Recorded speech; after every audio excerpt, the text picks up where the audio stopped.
All right, so welcome back, and you have completed the steps of the module.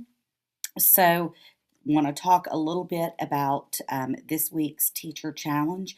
The steps are written out. I thought I would just preview it with you just a little bit. I always like to have both a physical copy that goes along with the video, just in case I need to go back and check myself.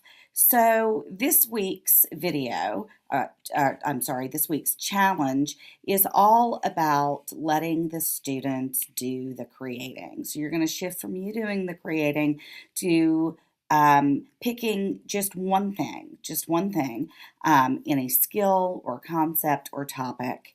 And turn it into a creation task. And you can see that in the written instructions that there are some suggestions. So students can create an infographic, or they show how they're solving the problems in the steps that they're using to solve a problem. Or instead of writing an argument essay the traditional way, that they do it in a one-pager with their claim and their evidence. And then there are some suggestions. You want to keep it simple. It's okay to start small, particularly if you've got that challenging class, the end of the day or right after lunch. Maybe you don't do it with that particular class. You just wade in a little bit slowly.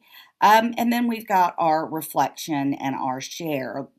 Go to our community page and put in a reflection or a question or even some encouragement for somebody else about the challenge this week. I have another button at the bottom of the challenge. It's just a little bit of challenge support. I know that this can be intimidating for some of you. Letting go particularly with kids. In the season of observations, everybody's trying to get things in. You want to control it a little bit. So we've got some extra challenge support for you. I also wanted to show you a couple of things that kids can do in Canva.